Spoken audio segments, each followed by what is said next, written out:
So ngayon, back to vlog naman. So hindi na ako nakapag-vlog kasi nga September na may nag-aaral na kami.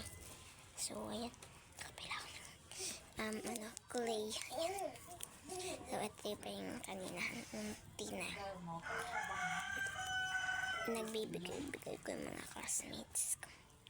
Ayun, grade 5 na.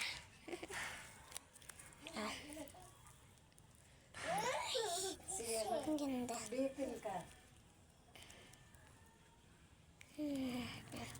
So, gumawa akong bracelet.